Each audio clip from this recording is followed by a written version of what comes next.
After studying this module, you shall be able to know what the classical theories of management are, learn about the scientific theory, administrative theory, and bureaucracy, identify the principles of management, evaluate the merits and demerits of all the classical theories, analyze the significance of the classical theories.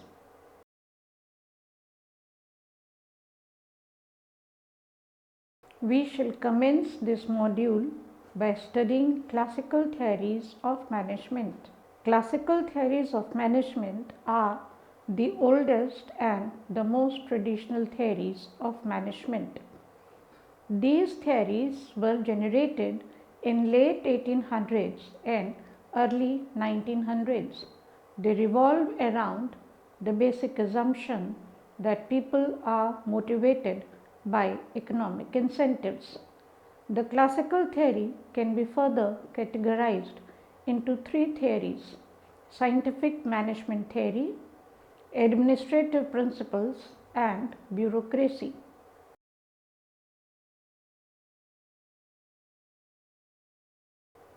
First, we will discuss the scientific management theory.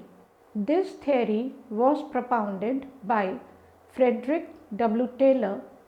He is also called as the father of scientific management. He gave the following principles.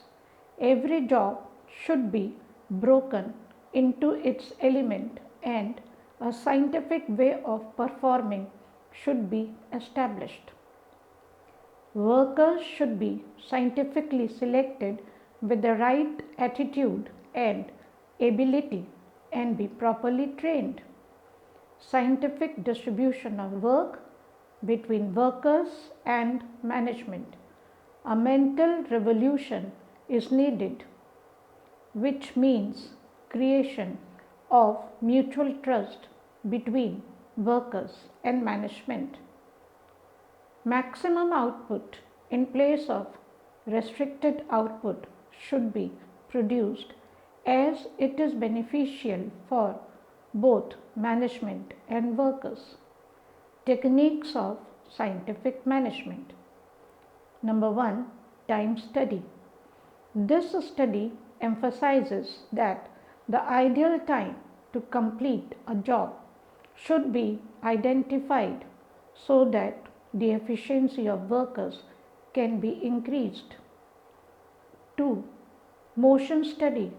This study studies the ideal type and number of movements to complete a task so that workers can be trained accordingly and generate maximum output.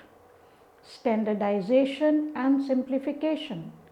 Every output should be of a specified standard, and in order to do that, simplification of tasks is a must. Scientific task planning. Each job should be planned in a systematic manner with step-by-step approach. Differential piece rate system. Differential piece rates should be advocated for efficient and inefficient employees. For example, 10 is the standard output. If any worker produces more than 10 units, then he or she shall be rewarded at $6 per unit basis, while if any worker produces 10 or less than that output, then he/she shall be rewarded at $5 per unit basis. So, an employee who produces 12 units will earn $72 and one who produces 8 units will earn $40. Functional foremanship. Each job should have 4 office supervisors and 4 shop supervisors. Office supervisors are the ones who take care of the administrative and written documentation, while shop supervisors are the ones who help in implementation on the shop floor. Office supervisors are route clerk, instruction card clerk, time and cost clerk, and disciplinarian. Shop supervisors are gang boss, speed boss, repair boss, and inspector. Critical evaluation. The theory has been criticized by many authors on the following account. Mechanist approach. This theory assumes men as machinery. It assumes more the money provided to men, more will be the number of units produced by them. The truth is man has his or her limitation. She cannot go on and on to produce. Man gets bored and fatigued and hence after a certain limit cannot produce. Number 2. Narrow view. The theory has a narrow view whereby it assumes that men can only be motivated by money. The truth is, men have needs beyond money, like need to be loved, need for affection. 3. Unrealistic assumption. Assuming that money is the only motivator is wrong, as if it was so simple to get maximum output from workers. Then why would there still exist workers who are inefficient? Impracticable. Not appreciating the emotional, social needs of human is impracticable. We all know how men not only wants money but also requires love, affection, etc. Exploitation of labor. High piece rate leads to exploitation of labor. Charlie Chaplin is the best example how monotonous work can make a man retarded.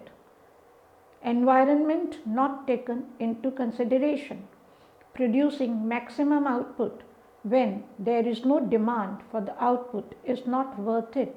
Thus, deciding the number of output to be produced should be based on market demand rather than producing maximum output in place of restricted output.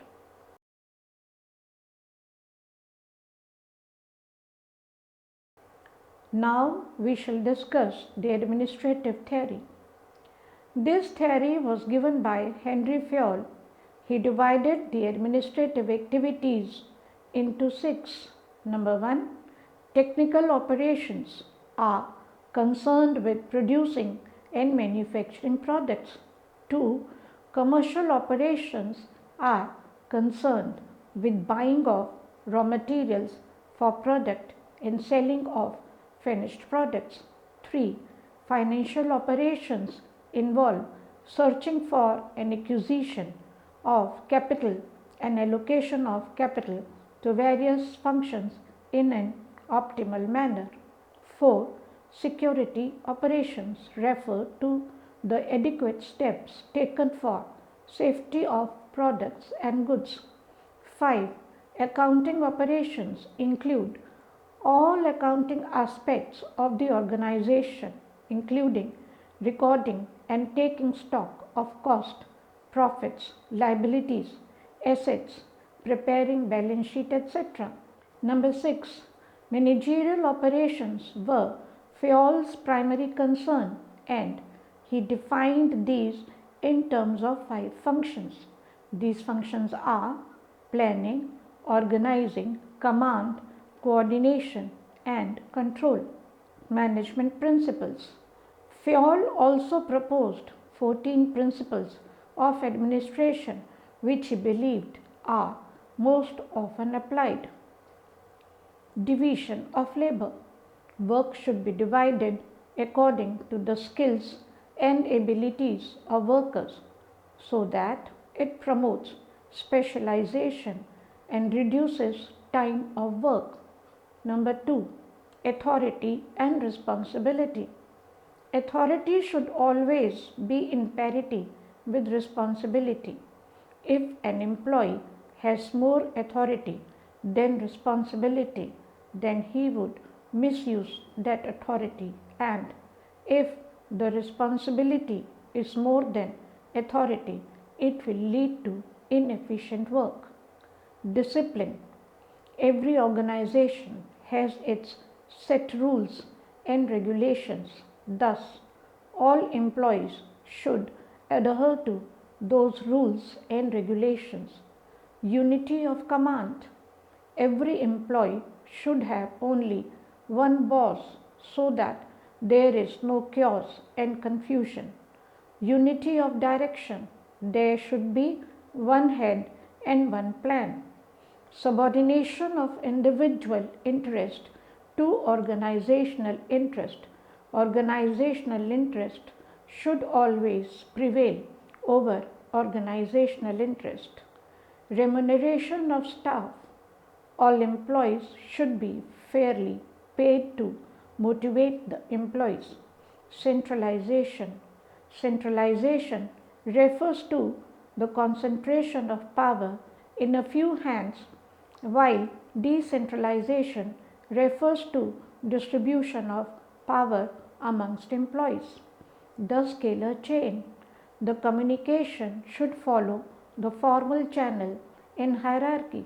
The line of authority should run in order of rank from top to bottom. However, this proved to be very time consuming in cases when people in different departments but at the same level of hierarchy needed to communicate with each other. Fayol solved this problem by introducing the gangplank, where such people could communicate with each other directly but with the permission of their superiors. See in the figure of scalar chain. The one line of hierarchy is A, B, C, D, E and F. The other line is A, H, I, J, K and L. The people at the same level are, for example, E and K. They can communicate with each other. Number 10. Order. Everything should have its specific place, and every employee should also have his specific place, like in bank. Outside a branch manager's cabin, it is written branch manager so that people know where to look for the branch manager. Equity. All employees should be treated equally, that is, there should be no discrimination on the basis of caste, gender, etc. Stability of tenure. Employees should be given a stable tenure in an organization so that they can become comfortable with the rules and culture of the organization and produce productive results. 13. Initiative. Employees should be encouraged to initiate new ideas. 14th. Esprit de corps. Employees should work in team as teamwork is more efficient than individual work. Criticism. This theory has been criticized on the following fronts. The effect on the environment has not been taken care of in this theory. Human side has been completely ignored. There is lack of empirical evidence to support this theory. The theory states that management can be taught, but what should be taught has not been referred to. There are numerous classifications of managerial functions. Fayol's management functions are not the only ones. The principles of management cannot be universally applied.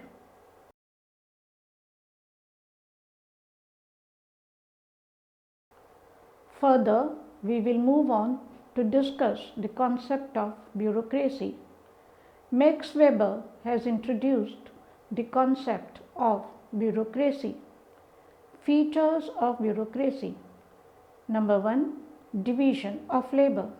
Work is divided according to ability and hence leads to specialization. If a person does the same type of work again and again, he/she automatically gains specialization in that work and it takes less time to complete the task. Number 2. Technical competence. Selection of employees is based on technical competence. Only those candidates should be selected who are technically sound for the job. Thus, selection should be fair and unbiased. Hierarchy of authority. A well-defined hierarchy is maintained. Each employee is aware about who his or her boss is and from whom he/she is supposed to take orders and whom to report. Record keeping. All the records are kept in written form. Keeping records in written form helps in keeping track of all the activities. Number 5. Rules and regulations. Organizations work according to preset rules. Every organization should define rules and regulations for better productivity. Adhering to those should be compulsory. Impersonal conduct. No informal or blood relations are promoted. Nepotism and brotherhood is strongly avoided to ensure only the right talent gets selected and hence the productivity also increases. The merits. Number 1. Predictable. Since the rules are clearly defined, the employee's behavior is predictable, making the management process easier to implement. Specialization. Division of work leads to specialization of labor as all employees know what they are supposed to do. Structure. A well-defined hierarchy gives a structure to the organization. Every employee is aware that who his or her superior is and also who his or her subordinate is. Rationality.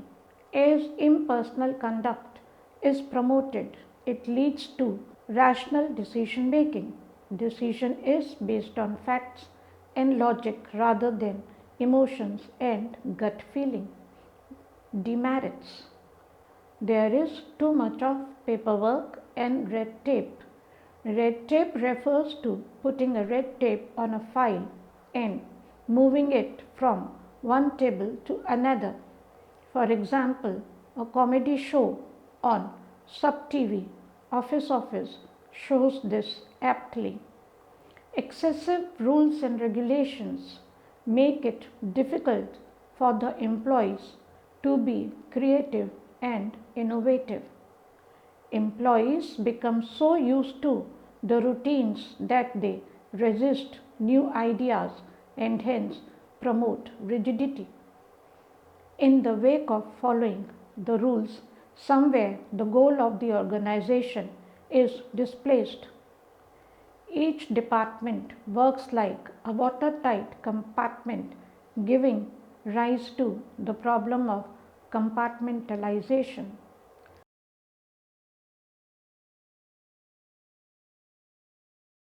Now we shall recapitulate what we have learned so far. Classical theory can be categorized into 3: scientific management theory, administrative theory, and bureaucracy. Scientific theory stresses on doing work scientifically. Administrative theory classifies administrative activities into 6: accounting, security, management, technical, commercial, and financial. Scientific theory of management was given by F. W. Taylor.